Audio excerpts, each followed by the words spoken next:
মাংস রান্না করব প্রেসার কুকার দিয়ে। এখানে আলু আর গরুর মাংস একসঙ্গে দিয়ে দিয়েছি। গঙ্গা নদীতে এখানে গোলমরিচ গুঁড়ো করে দেওয়া হয়েছে। হ্যালো ভিউয়ার্স, আসসালামু আলাইকুম। কেমন আছেন আপনারা সবাই? আলহামদুলিল্লাহ আমি ভালো আছি। এখানে 2টা পেঁয়াজ দিয়েছি।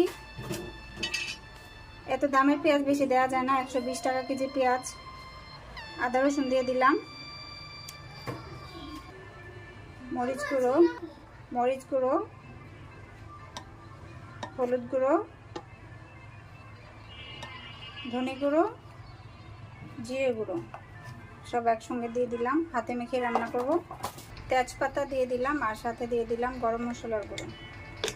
এখানে এলাচ, দারুচিনি, লং সব একসঙ্গে দিয়ে দিলাম। এখানে স্বাদ মতো লবণ দিয়ে দিয়েছি আর সয়াবিন তেল দিয়ে দিচ্ছি। এখন এটা ভালোভাবে হাতে মেখে নিব। দেখতে পাচ্ছেন মাখাটা খুব সুন্দর হচ্ছে। আর হাতে মেখে রান্না করলে রান্নার কিন্তু একটা আলাদা টেস্ট হয়, এটা খুব ভালো লাগে খেতে। আলু আর মাংস একসঙ্গে হাতে মেখে মাখাতে এই জন্য আলাদা একটা ফ্লেভার চলে আসে।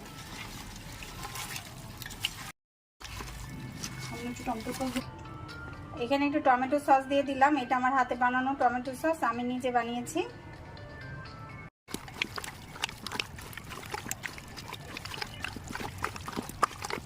মাখানো হয়ে গিয়েছে। এখন একটু হাত ধোয়া পানি দিয়ে দিব। হাত ধোয়া পানিটা দিলে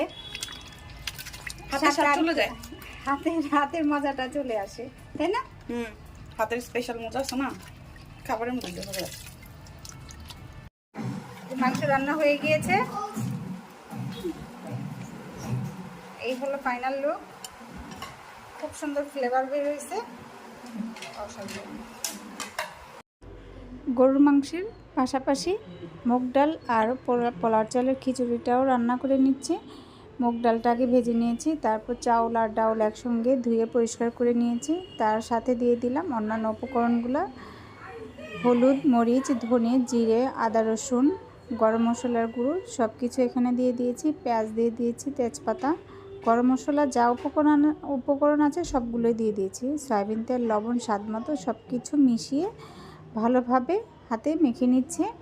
আর হাতে মাখা খিচুড়িটা খুবই মজা হয় খেতে, যারা খেয়েছেন তারা বলতে পারবেন। তারপর মাখানো শেষ হয়ে গেলে এখানে আমি গরম পানি দিয়ে দিব। ঠান্ডা পানি দিব না, একবারে মেখে গরম পানি দিয়ে বসিয়ে দিলাম। তারপর হয়ে গেল আমার খিচুড়ি। কেমন হয়েছে কমেন্ট করে জানাবেন। আল্লাহ হাফেজ।